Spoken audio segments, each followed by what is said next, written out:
Hello Booktube, my name is Elizabeth. Welcome or welcome back to my channel, Bookends and Books. This is going to be my ranking for the first round of the Booktube Prize 2023. I am reading Group F of the Nonfiction division. So as I finish reading each book, I'm going to tell you a little bit my thoughts about them. So the first book that I read is Breathless, The Scientific Race to Defeat a Deadly Virus by David Quammen, and this is about COVID-19. So a very relevant topic and a topic that is still that still makes the news. I think it's easier to start by telling what the book is not about. So this book is not about politics. It is not about how various governments reacted to the virus. It is not about whether wearing a mask was the good idea or not. It is not about how much it costed. It is not about how the various healthcare systems coped around the world. So it is not about any of that. It is purely about the virus. So it's really just the scientific aspect of the virus. Where were the first cases? How did we know they were the first cases? How did the news, how was the news communicated around the world? Where does the virus come from? Do we know it? What investigations were made on that? How does it transmit? Is it worse than other viruses? And the vaccines, how were they created and things like that. So it's really about the scientific aspect of COVID-19. I very much enjoyed reading this book. I'm very happy I read it. It does set the record straight for quite a few things. Not that I was into conspiracy theories or anything, but at some point there's just so much information out there that you need somebody to sift it and just present, okay, this is the consensus. This is what we think we know. Because of course, we still don't know everything about COVID-19. It's still too recent. So this is what we know as of the end of 2021, because the book was published in 2022, and I imagine that the manuscript, though it's not written by hand, but the manuscript had to be finished for 6 months before the publication. So the information is up to date until approximately the end of 2021. So I very much enjoyed the sifting aspect of it. Okay, here's what we know, here's what's the consensus. There's one thing that I didn't like is that there are so many names. But of course, the author didn't have a choice. To show that his research was thorough, he had to cite the sources. He had to say, I read this paper, I talked to that scientist, and things like that. It's just that for me as a reader, it was just a lot. A lot of information, a lot of names, a lot of things to go through. So I think that in about 3 months, I will have forgotten most of what is in the book. If I really wanted to know and remember the content of this book, I would have to reread it multiple times. It's not the strongest narrative. Sometimes I sort of had to force myself to read it. Okay, read 20 pages and then you can move on. Sometimes it's fascinating. Sometimes I could not put it down. But on the whole, it did require me quite a bit of effort to read it. But it is super interesting. So that's what I have to say about this book. And of course, I cannot compare it to other books in the group because I have not read the other books in the group yet. So whenever I read another book, I'll let you know. I have finished reading the second book. This is Constructing a Nervous System by Margo Jefferson. It's a memoir. I wish I could tell you exactly what the memoir was about, but it's not quite clear. It doesn't mean it's not interesting, but it just makes it very hard to summarize. If I read you just one sentence, half a sentence of the flap, it says, in constructing a nervous system, Jefferson shatters herself into pieces and recombines them into a new and vital apparatus on the page, fusing the criticism that she is known for, fragments of the family members she grieves for, and signal moments from her life, as well as the words of those who accompanied her in her solitude, dramatized here as never before. If you can figure out what that means, congratulations. Even after reading the book, I'm not quite sure how it fits with that. Well, it does fit with that. This book reminded me a lot of a book that made the final last year, which was A Little Devil in America, Notes on Black Performance.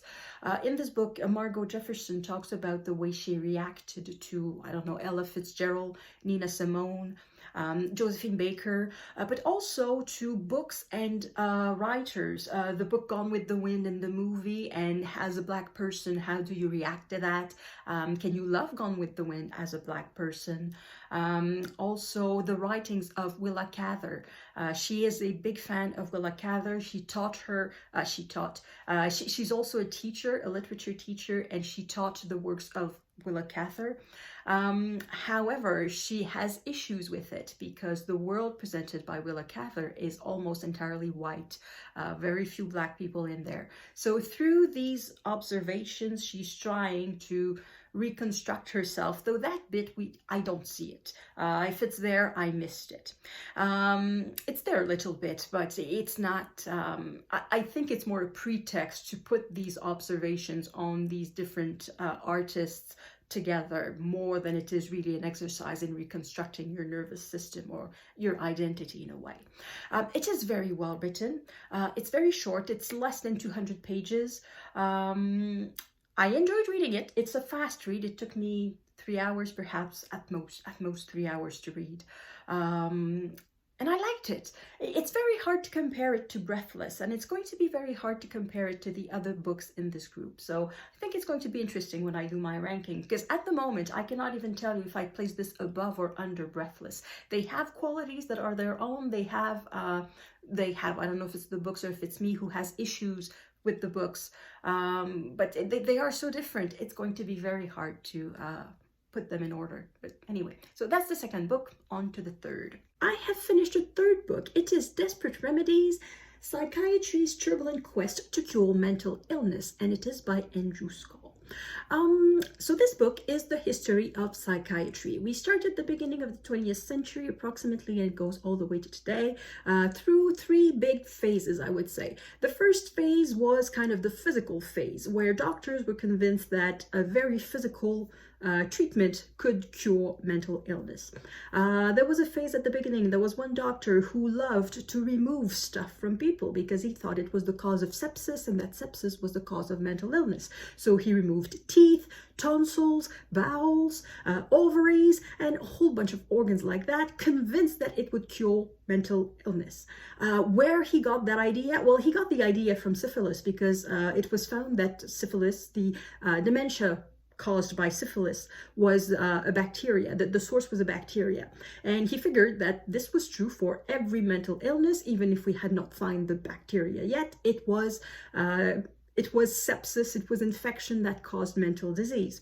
So that was his reason. And then there was, at some point, insulin was discovered, which is very useful to fight diabetes, but is rather useless for mental illness. However, doctors swore by insulin comas. And then there was electroshock therapy, and there was, of course, lobotomy, which, again, all these ideas, the doctors had some ideas, they treated patients, and then they never looked afterward if the patient was better. For them, if the patient was better in the first couple of days, then it meant the patient was better forever. And they never checked in the long term whether it worked or not. And then there's a second phase, which is a psychoanalysis. Again, this can work for certain types of mental illness, but for somebody who is completely disconnected from reality, who has, I don't know, hallucinations and things like that, can you really talk about your childhood if you don't even speak or if you don't understand the questions? So, of course, psychoanalysis and psychotherapy, psychotherapy more than psychoanalysis, psychotherapy can work for milder mental diseases, short-term mental diseases, but something very strong like schizophrenia or something like that, it doesn't really work. And then we have the third phase, which is the medical phase, the pharmaceutical phase, I should say. And then again, that is very, very scary. Some medication are no better today than when they were invented. The famous chlorozepine, I forgot the name, I think that's what it is, that they give to schizophrenic patients. Is it really helping them with symptoms? Not really. Sometimes it's just helping the people who take care of them. It makes the patients calmer, it makes them less violent, which I guess is a plus probably for the patient too. But sometimes the cure is worse than the illness for certain patients. And the over-medication of children, the over-medication of mood stabilizers, of antidepressors, of all these medications that we use to treat mental illness that that sometimes, just a few years ago, were not even recognized as mental illnesses. Is it just because there's a pill that suddenly there's a disease for it? So it raises very, very interesting questions. That being said, there are certain things I didn't like with the book. One of them was, well, perhaps it's because it's published by a university press. It is very detailed, it is academic, and sometimes a point was not made just once, it was made twice, 3 times, 4 times. The illustration, certain sentences were repeated more than once. Not in the exact same words, but the same idea was repeated more than once. I talked about lobotomy. I forgot the name of the doctor. I think it was Dr. Freeman, who was not even a doctor. He was not even a surgeon. Anyway, the guy who more or less invented lobotomy said multiple times that this was an easy procedure and that it had no complications whatsoever, and he practice them almost in an industrial manner. So he could do 10, 12, 20 operations in a day. He would visit a city, give a conference, and then operate on a dozen of patients, and that would be a day of work. And that sentence, that image was given more than once. And it happens for other things too. It's said more than once. So that was a bit annoying. And also the fact that patients are almost completely evacuated from the history of psychiatry. So that is basically what the author has against all these doctors who claim to have found cures for mental illness, is that they never took into consideration the patients. For example, the person who did lobotomies, he looked at the patients for a couple of days after the operations, and they were calm and they were fine, and he figured that's it, mental illness cured. And he never looked any farther. He never looked on the long term. And most of the studies were either non-existent or on the very short term, or anyway. Basically, there's a lot of dubious things happen in the field of psychiatry. And the patients, the wellness of the patient was rarely taken into account. And in the book, we have very few stories concerning specific patients. It's a bit abstract, I guess. That's what I want to say. So I guess it's normal because it's a university press. It's an academic book, but I wish there was more personal stories in it. So yeah, so that's the question I have. Is it a book for the Booktube prize? That's another question, because it's very academic. Not that it's not easily understood. There was not a word in there that I could not understand. It was very readable. At the same time, narrative was not the main purpose of the book. It was not the main, not purpose, but it was not the main preoccupation. The point was to make a very accurate history of psychiatry. It was not necessarily to tell a narrative story, a book that could be read from the first to the last page. So I'm wondering, is this a book for the Booktube prize? So that's my question. But it was very good. I learned a lot. So see you for the next book. I have finished a 4th book. It is Under the Skin, The Hidden Toll of, I'm trying to read on the screen, The Hidden Toll of Racism on American Lives and, it's written backwards, on the Health of Our Nation by Linda Villaros. So as the subtitle says, this book is about the effect of systemic racism on the health of Black Americans. I liked that book quite a lot. So this is the 3rd book that I'm reading on healthcare, on health issues, and this one is the least theoretical. It is much more anchored in human experience. So the author is a journalist for the New York Times, and before that she worked for the magazine Essence, and she always worked on health issues, and more particularly the health of Black people. And what she does is that she uses studies, general studies made by doctors, by academics, and then she finds, or sometimes it's the other way around, people, ordinary people who have been through that situation, who sort of exemplify the situation that is talked about in the academic paper. So we have a nice mix of theoretical information and human experience that sort of shows how this information is reflected in real life. So I very much like that about the book. Some chapters are more interesting than others. So the first few chapters are actual stories that she wrote for the New York Times and that she expanded on. And the last few chapters, I think, were written specifically for this book, and for some reason I think they were perhaps a bit less interesting. I don't know why. Perhaps it's just personal interest. So the first, I think it's the first chapter. Is it the first or the second? That is about how it's the second. Anyway, about how Black pregnant women generally are not taken seriously, and the person that she talks about, the experience that she talks about is it's moving. It's a touching story. But at the end, there's something positive. She talks about the possible solutions and how the solutions don't necessarily come from the healthcare system.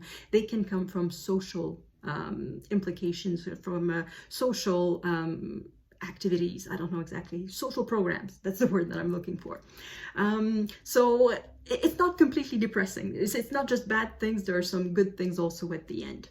The very last chapter is on COVID, and it shows again that COVID affected Black people more than white people. If you look at the percentage of people who died from COVID, the percentage of Black people who died from COVID is higher than the percentage of Black people in the population in general. So they are overrepresented in the statistics. This chapter on COVID sort of reminded me of the first book that I read for the Booktube prize, which is Breathless, which is about COVID. And there was also another link with another book that I read for this group, which is the previous book, Desperate Remedies. In Desperate Remedies, there's a quick mention of a mental disease that used to exist, that white doctors, because at the time all doctors were white, or pretty much, thought existed in Black people. And that disease was drapetomania. And that was a disease that made Black slaves want to escape their masters, because of course it's a mental disease to want to escape slavery. So the author here just uses that example, just as a quick example, just a one-line thing, to show how racism can be ingrained, can be so part of the health system, and that there's a reason why the Black population sometimes distrusts white authorities and the health system, because it is overwhelmingly white and traditionally has not paid attention to their situation and their needs, which sometimes can be very different from white population. Sometimes it's the same, but sometimes it can be different, and these differences are not taken into account, and it can create problems. So that was a nice little link between the books that I kind of liked. So on the whole, I really liked this book. On the whole, I really like all the books that I've read. There was not a single bad one, and the last two that I have to read, I would be very surprised if I did not like them. So I'm starting to think that this is one of the strongest group of the Booktube prize that I have ever read. I know I'm very happy I'm reading this group, because it's really, really good. So I'm starting to think, how will I rank this? I'm not ranking the books. I'll do that at the end, but I'm starting to think of the criteria I will use. So it's not fixed anyway. So anyway, that's it for now, and I'll come back for the next book. I have finished the last two books for this round, so that means this is the final clip. I'm going to talk briefly about the last two books, and then I'm going to do the ranking. So the fifth book that I finished was Pandora's Jar by Natalie Haynes. So this is the only book that I have a physical copy of mine. I bought it last summer, but for some reason I had not read it yet. Now it's done. So this book is about, it's about women in ancient Greek myths and how these myths have evolved through time. And Natalie Haynes, she's the writer of 1000 Ships. Recently, her latest book, Stone Blind, made the list for the Women's Prize. So she writes novels, and she's a classicist. She has studied Greek. She can read the original sources. So she goes back to the original sources and tries to find the information that for some reason modern times have forgotten. And she sets the record straight about many women of ancient Greece, Pandora being one of them. I think women in plays like Jocasta, Clytemnestra, Penelope, who is the wife of Odysseus, Medusa, Medea. So all women who are very famous in ancient Greek myth, and for some reason they are still famous today, but what we remember about them is not necessarily what was important in the Greek myth originally. And she makes the case that the stories that come all the way to us, they tell more about what we think about modern days than about how the women were viewed in ancient Greece. And she makes parallels with works of arts featuring these women that were made in the 16th century, in the 19th century, in the 20th century. So movies, paintings, plays, and all of that. So it's super interesting. I really enjoy reading the book. There's a tone that is quite funny. It's even though sometimes there's a lot of people dying because, of course, this ancient Greek myth. Natalie Haynes has a tone that is it's very interesting. It's super fun to read, and I knew I would like this book because I bought it. And I read ancient Greek plays, not in ancient Greek. I read them in translation, but I knew I would be interested in this. So it's a good book. And the final one that I read was a nature book, An Immense World by Yong. So in this book, the author explains how different animals from all over the planet, from all over, all sort of animals, so mammals, birds, fish, insects, how they perceive the world that surrounds them. For human beings, ancient Greek, I think it's Aristotle decided that we had 5 senses to perceive the world. So vision, hearing, taste, touch, and smell. It's not quite true. We have more than that. We have a sense of balance. We have a sense of what else? We have others. But anyway, however, what we perceive of the world is not what animals perceive of the world. And Yong explores the different ways that animals perceive their world. So how their vision works, how their sense of smell works, how their hearing works. And animals have different senses. Some animals have a sense of echolocation, so it's a kind of radar that they have. Some others use the magnetic field of the earth. Some other animals use electricity. They perceive the electricity around them. So it's a fascinating way to see the world, and it was very well researched. I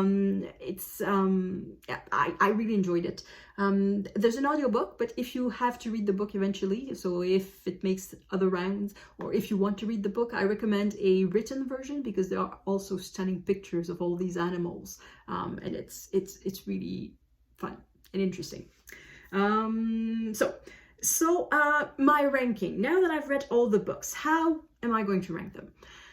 I finished the last book like a week ago, so I've had a few days to think about it, and I used it because after reading the 6 books, I didn't know how to rank them because they are all good. There's not a single dud in there. There's not a single book that I can say this is poorly done. They're all very well done. So what I decided to do was to rank them according to the criteria, read it. I decided to rank them into how warmly I would recommend it to other booktubers, other commentators, to people watching the Booktube prize. How much do I recommend reading that book? So that became my criteria. It's the read it criteria. And the results are thus. In 6th place, I decided to put Desperate Remedies because it is so detailed, because it is I think, it's not too scientific in the sense that it's hard to understand. It's very easy to understand. It's very well written, but I don't think the Booktube prize is the place for that book. I would not recommend it to anyone who is not interested in psychiatry. Unless you're very interested in psychiatry, I don't think there's a reason to read the book. It's not a general interest book. It's too topical, too precise, I guess. So that's the reason why I put this one in 6th place. And I think it was an obvious choice. It's the one that I would recommend the least. It's very unlikely that I'll ever show this book in a recommendation video of any sort, like for Nonfiction November or something like that. It's unlikely that I will recommend this.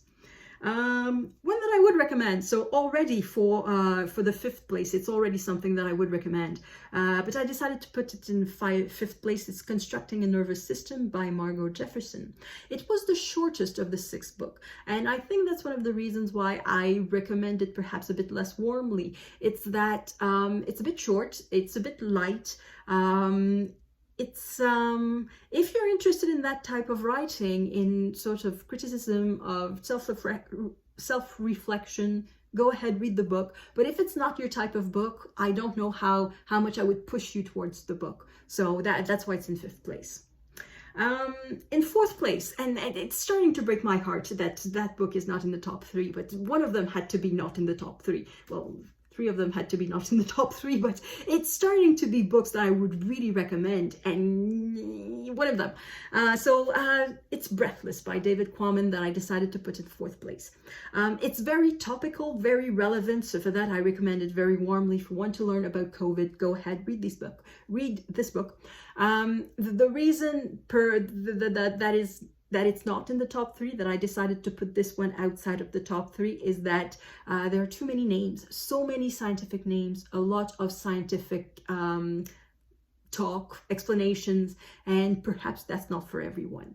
So that's the reason why I put it at number 4. And then the top 3. I have to say that on a different day, I may have ranked the books differently. But on the day that I voted, which is today, I decided to put this book at number 3, and it's Under the Skin by Linda Villaros. I do recommend this book. It is very good. I did learn some things. The reason it's behind the other 2, I think, is that perhaps it's not the only book talking about this. Some of the chapters of the book are based on articles that have already been published. So up to a certain extent, this information is not new. So perhaps you've already read things, whether the articles that the book is based on or other books about similar topics. So that's the reason why it's at number 3. But read it because it's really good. we are getting into very good book territory. It's very good. In 2nd place, I did put Pandora's Jar by Natalie Haynes. I have to say, of the 6 books, it's the one that I enjoyed the most. It's my favorite of the 6 books, but I put it in the 2nd place because I cannot say that the interest is that universal. If you don't care that much about Greek myth, perhaps it's not that interesting, but it's so well written, and it's relevant to today too, because it includes thoughts about how women, these characters, I guess, are portrayed today and the significance that they have today. So I do recommend it. And anyway, we are all readers on YouTube, not on YouTube, but on Booktube. If you watch this video, you are a reader, and chances are you will be interested by a book that talks about other books, even though they are very ancient. So I put it at number 2. And so that leaves at number 1, An Immense World by Yong. If you don't read nature books, read this. Even if it's a topic that does not quite interest you, read this. It's a wonderful book. I really liked it. When I read it, I could feel my brain expanding. It doesn't happen that often. I'm reading something and I'm starting to see the world in an entirely different way.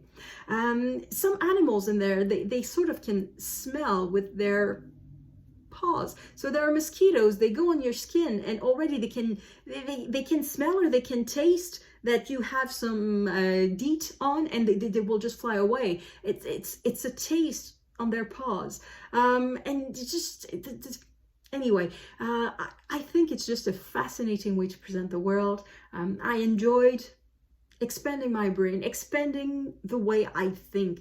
It's very much an experiment in trying to put yourself in the place of not someone else, because the animals are not people, but trying to think differently. Trying to think differently. I have no other words. I really enjoy the book. So that's the one that I put in 1st place. That's it. So that's the end of the video, I guess. I have to say this group is one of the strongest groups of books I've ever read for the Booktube prize. It's a shame that it's a 1st round group. It could be a semi-final.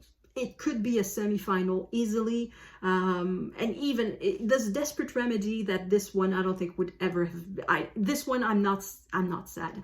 I don't know what's going to make it in the next round or not. I'd be very surprised if Desperate Remedies made it to the 2nd round. But except for Desperate Remedies, that it's not surprising that it gets eliminated in the 1st round. The others, it's going to be surprising, whichever the 2 other books are, because I'm confident that Desperate Remedies will not make it through. But the other 2 books that will be booted out, they don't deserve to be booted out in the first round. It's the luck of the draw, or the bad luck of the draw for the books, but it's the strongest group I've ever read before the finals, and even it could almost be a finals. It's really a strong group. I really enjoyed reading this group. I'm very thankful the computer gave me that group. Thank you, computer. I hope for the next round that I will judge, that I will get a group that is as good as this, because it's really great. I really enjoyed reading all these books. So that's it, and I guess I'll see you soon. I don't know, I'm filming this in mid-March, but I will probably make a video commenting on the results of the Booktube prize of the first round, at least the nonfiction. So I guess I will see you soon. And thank you everyone for watching, and I will see you in the next video. À la prochaine.